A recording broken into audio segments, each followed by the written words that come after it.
Anak-anak, kita mulai pelajaran di pagi hari ini. Silakan dibuka LKS-nya halaman 3. Di sana ada konsep bilangan bulat. Bilangan bulat. Yang pertama, pengertian bilangan bulat. Pengertian.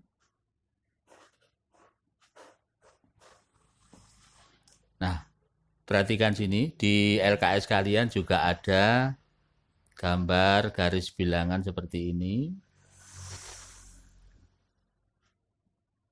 Dan 0, 1, 2, 3, 4, 5, min 1, min 2, min 3, min 4, min 5. Di situ ada tanda panah. Maksudnya tanda panah berarti bilangan ini masih bisa diteruskan ke sebelah kiri dan sampai seterusnya. Kemudian yang sebelah kanan juga ada angka panah, berarti masih bisa diteruskan sampai tidak terhingga. Nah, yang jadi persoalan adalah kenapa bilangan-bilangan ini disebut dengan bilangan bulat. Sekarang perhatikan sini. Misalnya saya punya sebuah roti. Nih, rotinya 1. Kemudian saya punya adik 2.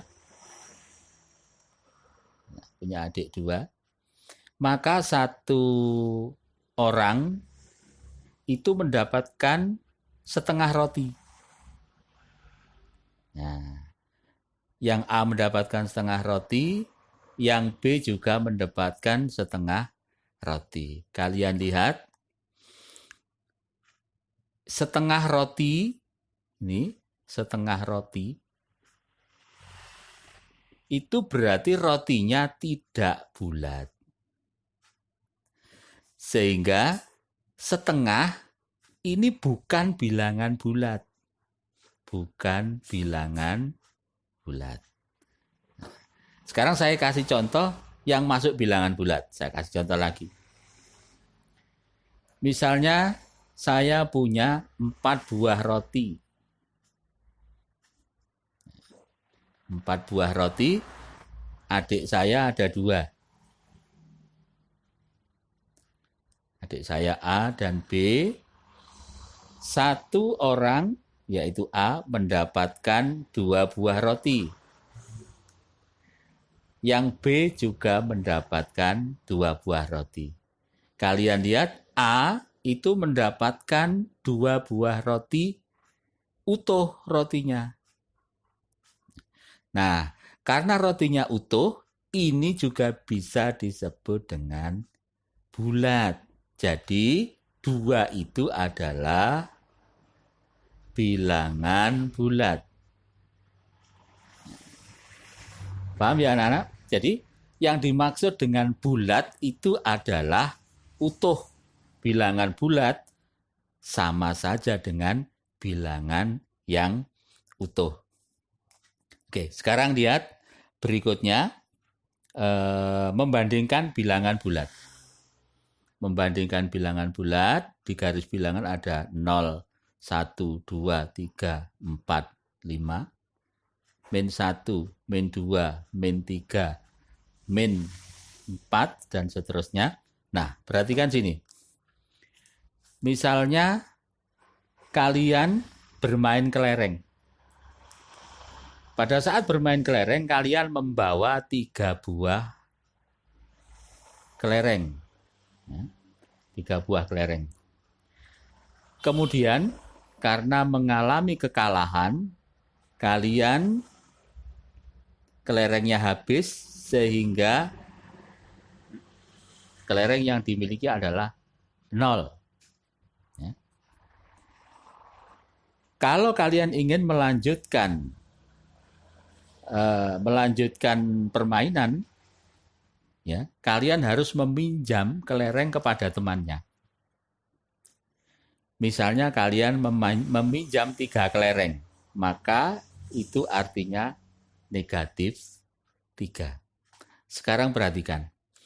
Misalnya kelereng ini kita anggap sebagai kekayaan yang kalian miliki. 3, kalau kalian punya kelereng 3, akan dianggap lebih kaya dari yang tidak punya kelereng.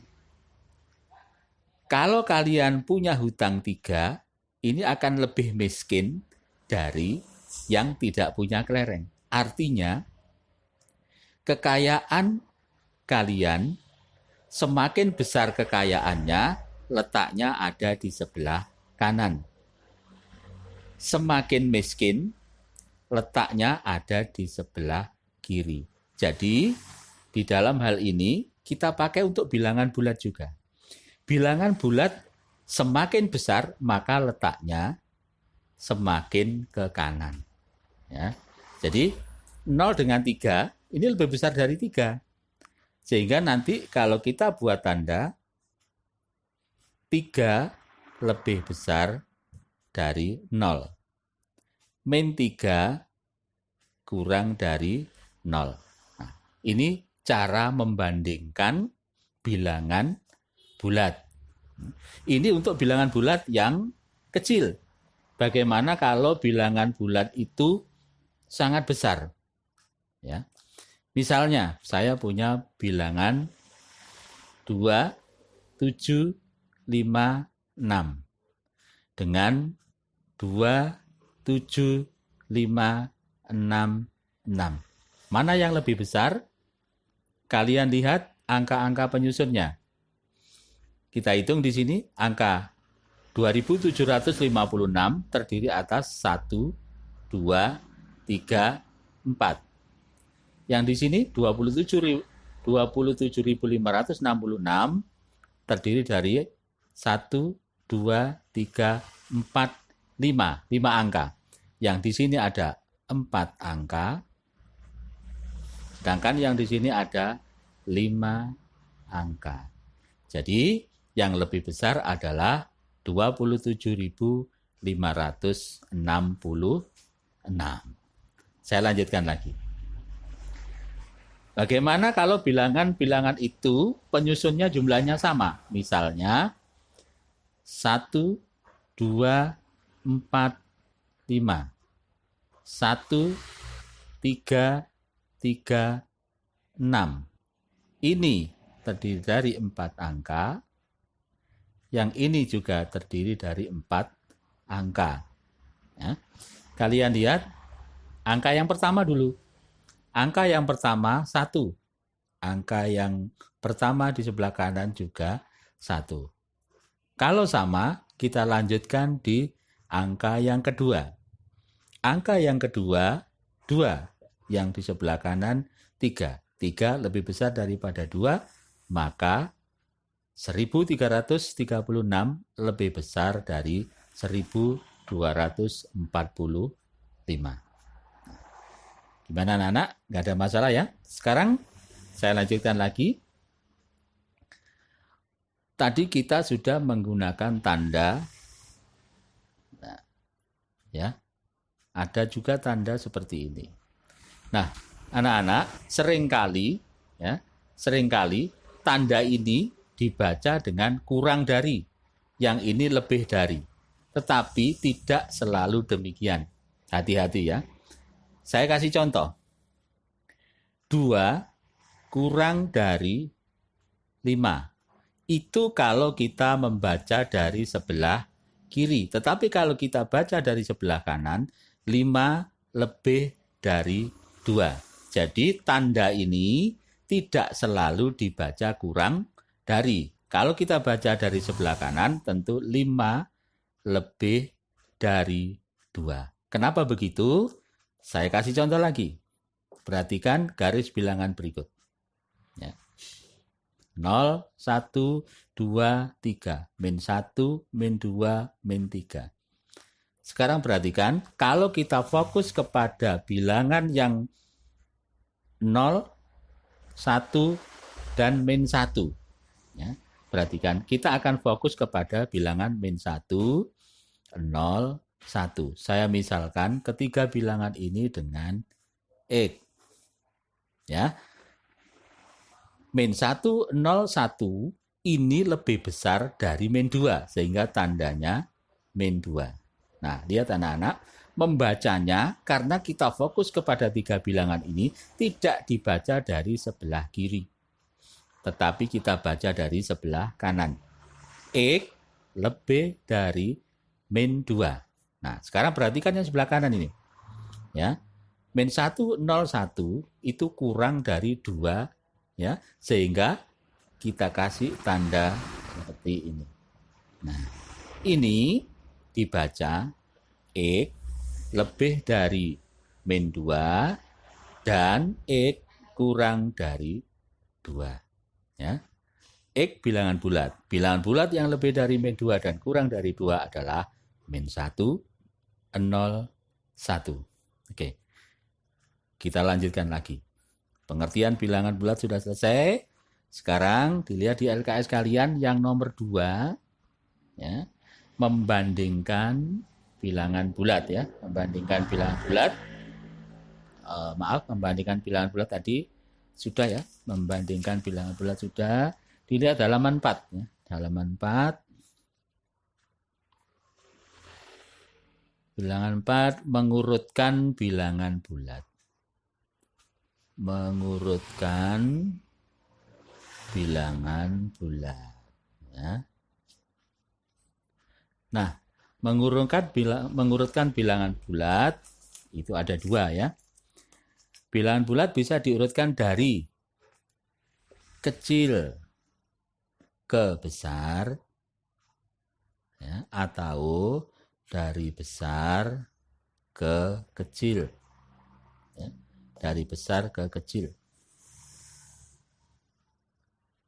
Lihat di buku LKS kalian, di sana dikasih contoh ada bilangan min 14, 21, min 5, 0, 11, min 18, kemudian 7. Nah, supaya gampang anak-anak, buat garis bilangannya. Buat garis bilangannya, taruh dulu angka 0. Misalnya di sini angka 0. Ya. Sekarang kita lihat yang pertama ini, angka min 14. Oh ya, angka 0 tadi saya taruh sini, saya coret ya. Saya coret. Angka min 14 saya coret. Saya ambil angka min 14. Di mana letaknya angka min 14? Ada di sebelah kirinya 0. Karena begitu saya taruh di sini angkanya. Min 14. Ya. Kemudian saya coret lagi 21. 21 ada di sebelah kanan 0. Saya taruh di sini 21. Kemudian min 5. Ya. Min 5 saya coret. Min 5 tentu terletak di antara 0 dengan min 14. Saya taruh di sini min 5. Ya. Kemudian 11 ada di antara 0 dan 21. Di sini 11. Kemudian min 18. Saya coret. Nah, min 18 ada di sebelah kirinya min 14. Ini min 18. Ya. Kemudian yang terakhir adalah 7. Terletak di antara 0 dan 11. Di sini angka 7. Ya, anak-anak di sini memang jaraknya tidak sesuai ya, 0, 7, 11, 21 tidak masalah karena ini kita gunakan untuk mengurutkan saja ya. Nah, sekarang kalau kita urutkan dari kecil ke besar ya, maka urutannya adalah mulai dari min 18, min 14, min 5, 0, 7, 11, 21. Kalau dari besar ke kecil, maka ya kita balik dari 21 ya, 11, 7, 0, min 5, min 14, min 18. Nah, oke. Nah, sekarang lanjutkan lagi berikutnya di LKS kalian tentang operasi hitung bilangan bulat. Oke, operasi hitung bilangan bulat ya. Untuk bisa melakukan operasi hitung bilangan bulat, kita harus tahu sifat-sifatnya dulu ya. Sifat-sifatnya dari operasi hitung bilangan bulat ya. Operasi penjumlahan yang pertama itu ada yang namanya sifat tertutup. Sifat tertutup. Apa maksudnya sifat tertutup? Dilihat nomor 1 di sana. Kalau saya punya bilangan bulat A ditambah dengan bilangan bulat B sama dengan C, ya. Ini kalau A ini bilangan bulat, B bilangan bulat, maka C selalu bilangan bulat. Itu yang dimaksud dengan sifat tertutup. Jadi A, B, C ini selalu anggota bilangan bulat. Ini yang dimaksud dengan sifat tertutup. Saya kasih contoh. Misalnya 2 ditambah 3 sama dengan 5. 2 adalah bilangan bulat, 3 bilangan bulat, 5 pun juga bilangan bulat. Itu yang pertama. Yang kedua, sifat komutatif. Ya, komutatif. Sifat komutatif di buku kalian nomor 2, di sana dituliskan, kalau ada bilangan bulat A ditambah B, nilainya sama dengan B ditambah A. Saya kasih contoh. 3 adalah bilangan bulat, ya. Kemudian 5 adalah bilangan bulat, maka sama dengan 5 ditambah 3. Ini, ya. Yang nomor 2. Kemudian berikutnya yang nomor 3. 3 adalah sifat asosiatif. Ya, asosiatif itu pengelompokan, ya. Dia di sana dituliskan A ditambah B ditambah C sama dengan A ditambah B ditambah C. Saya kasih contoh. Misalnya, kalian ingin menjumlahkan 2 ditambah 3 ditambah 5. Ya.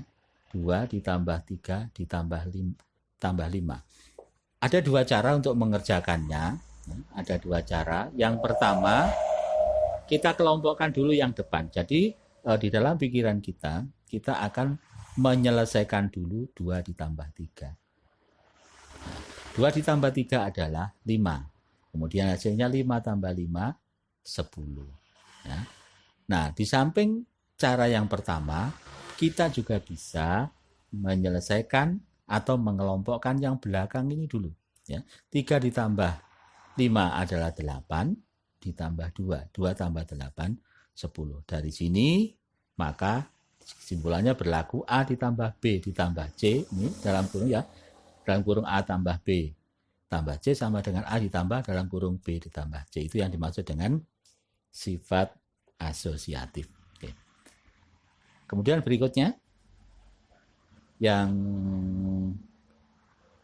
sifat berikutnya di dalam penjumlahan bilangan bulat itu ada unsur identitas. Ada unsur identitas.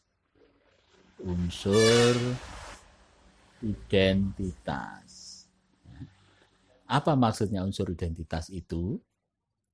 Kalau saya punya bilangan bulat A, ya, ditambah unsur identitas, dalam hal ini unsur identitas bilangan bulat adalah 0, maka hasilnya adalah bilangan itu sendiri. Ya, bilangan itu sendiri sama dengan A.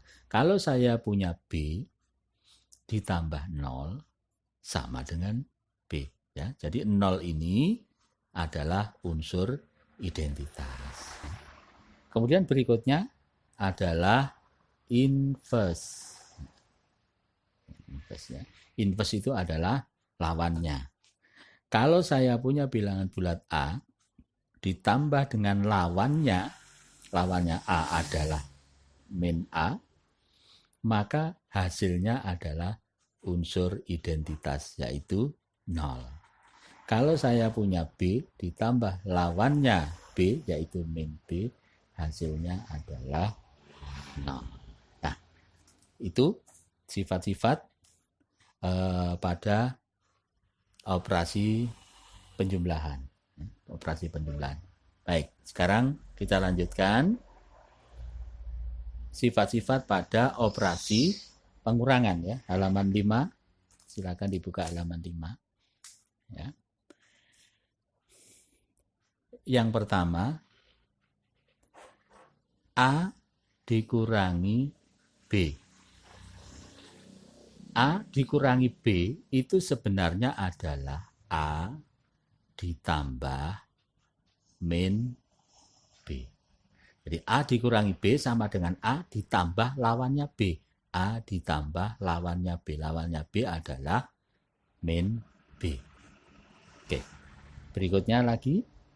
Di sana ada A dikurangi min B. Ya, sama dengan A ditambah lawannya min B. Lawannya min B adalah B.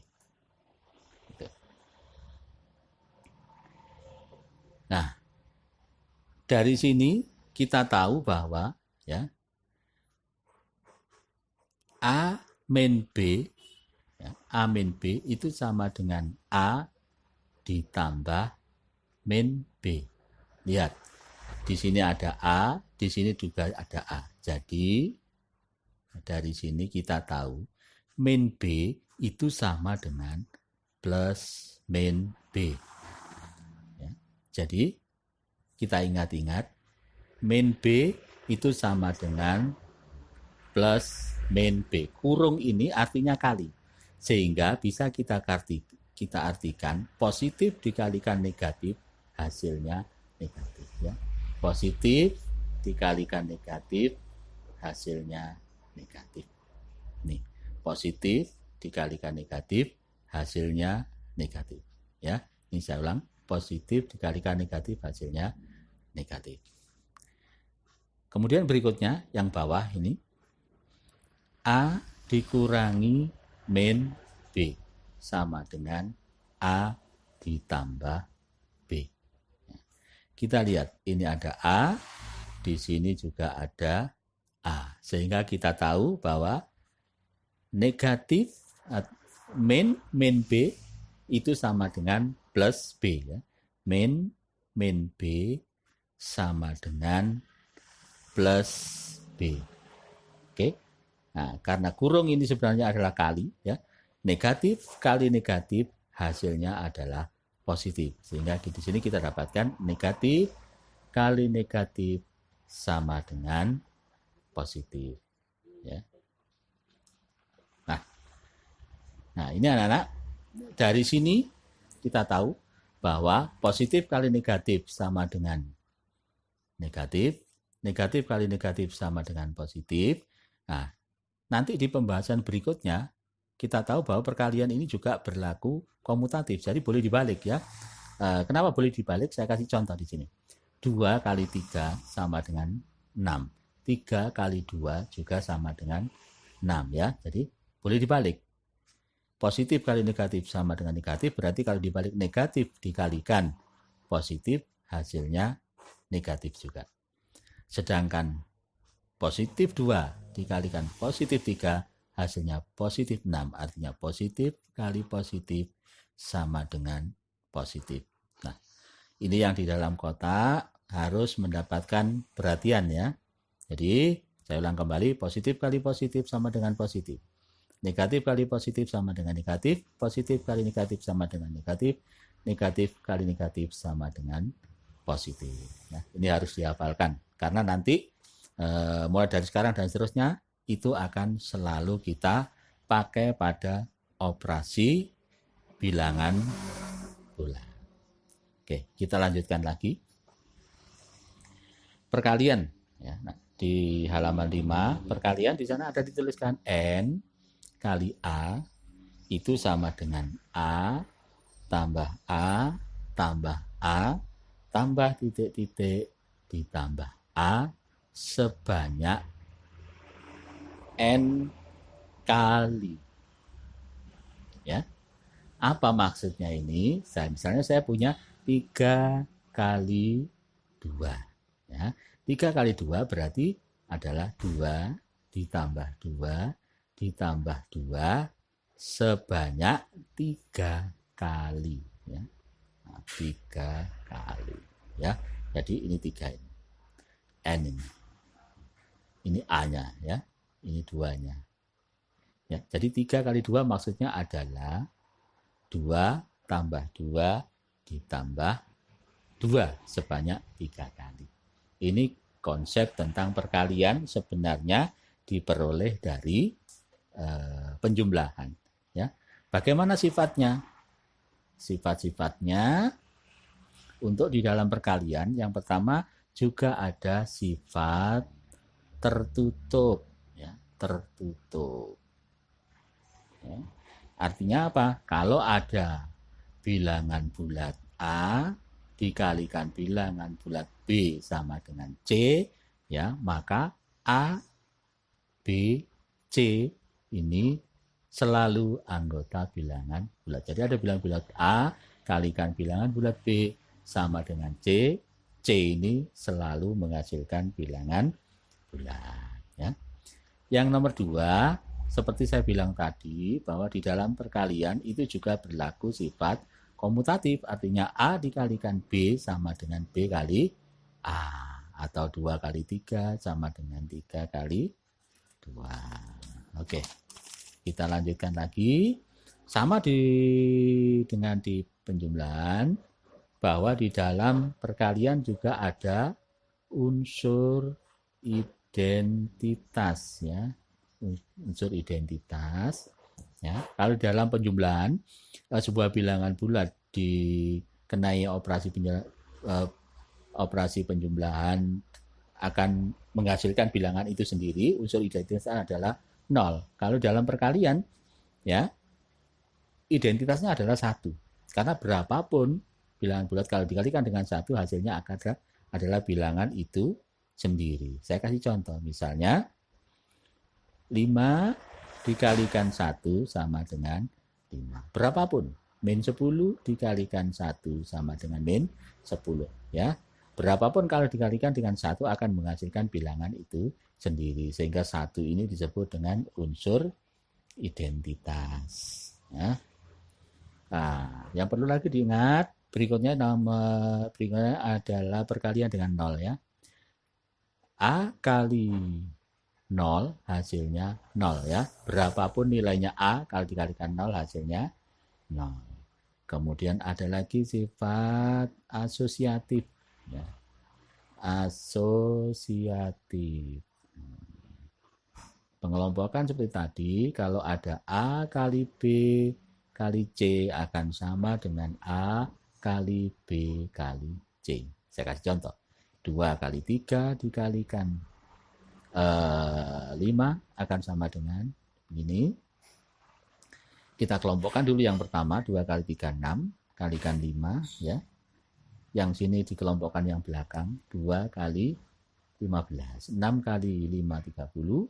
2 kali 15 juga 30. Ini yang dimaksud dengan asosiatif, ya.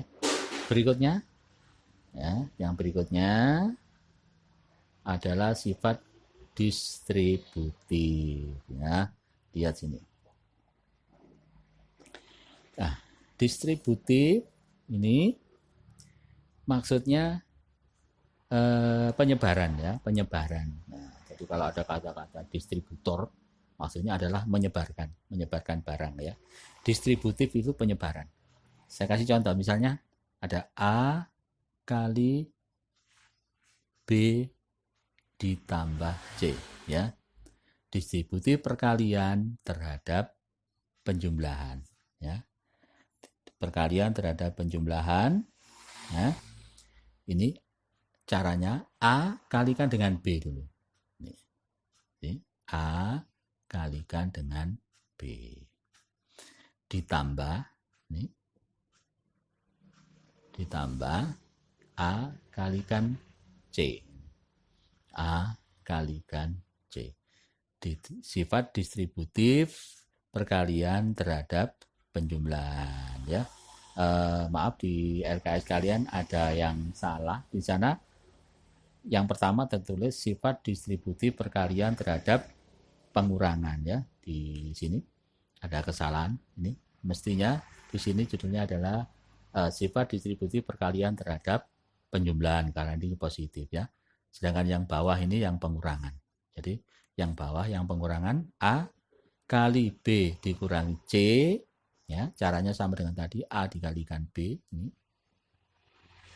Terus negatifnya ke sana, negatif, ya, A kali C, A kali C. Nah, sifat-sifat ini berlaku untuk perkalian, ya, tidak berlaku untuk pembagian, ya. Untuk pembagian yang sifat yang sama dengan perkalian adalah ini untuk tanda bilangannya, ya. Misalnya gini. Tadi kalau positif dikalikan positif sama dengan positif, ya. Positif dikalikan negatif sama dengan negatif. Ini. Kemudian negatif dikalikan positif, hasilnya negatif. Kemudian negatif kalikan negatif, hasilnya positif. Nah, untuk pembagian sama, ya. Untuk pembagian sama. Jadi ini cukup diganti tandanya saja. Ya. Jadi untuk pembagian sama. Positif dibagi positif, positif. Positif dibagi negatif, negatif. Negatif dibagi positif. Negatif, negatif dibagi negatif, positif.